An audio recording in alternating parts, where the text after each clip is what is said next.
Today, we are jumping right into a medical mystery, one that starts in what should be the most joyful place on earth, a newborn nursery.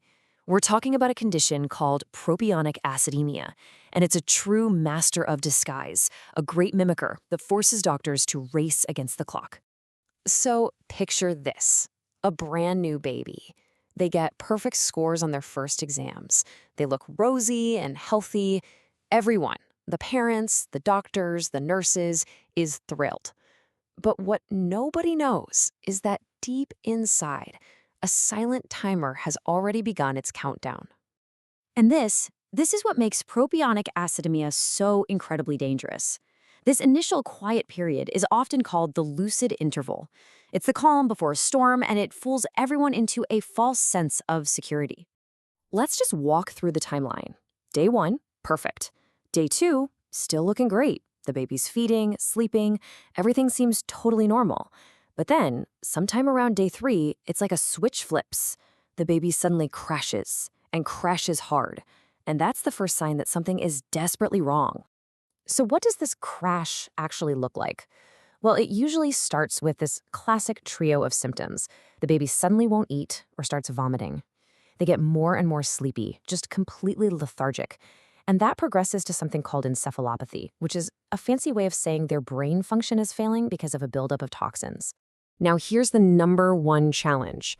You have a newborn with those exact symptoms. A doctor's mind is immediately going to scream sepsis, a massive bacterial infection. Why? Because it is so much more common, and the signs are pretty much identical. This is why propionic acidemia is the great mimicker. It looks exactly like the one thing every pediatrician is trained to look for first. Okay, so if it's not some nasty infection, what is it? The real enemy isn't coming from the outside. The problem is deep inside the baby's own metabolism. You can think of it like a complete shutdown, a catastrophic traffic jam on a super important metabolic highway.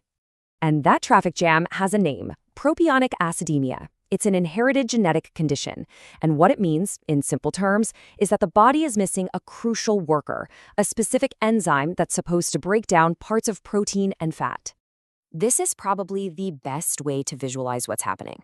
Imagine your metabolism is this big, powerful river, flowing along, doing its job. Well, that missing enzyme? It's like someone just built a giant concrete dam right in the middle of it. Nothing can get through. And, what happens when you dam a river? Everything backs up. And in this case, what backs up is propionic acid and a bunch of other nasty stuff. These things become what we call endogenous toxins, poisons that the body is making itself.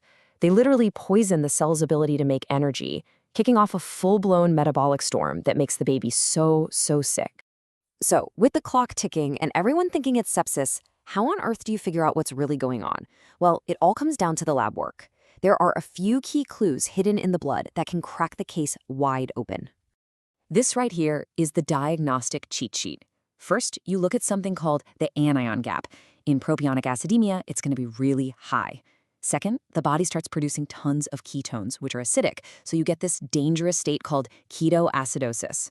Third, and this is a massive red flag, the ammonia level in the blood is sky high. And finally, the baby's blood sugar is often dangerously low.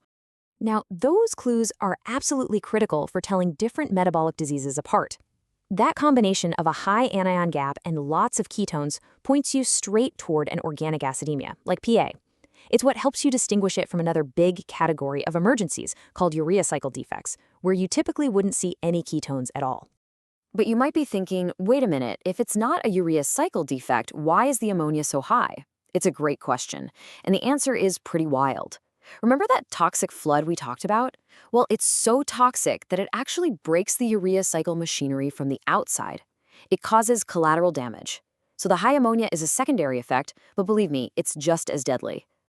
So, the second you suspect this is what's going on, you have to act immediately. This is a 5-alarm fire.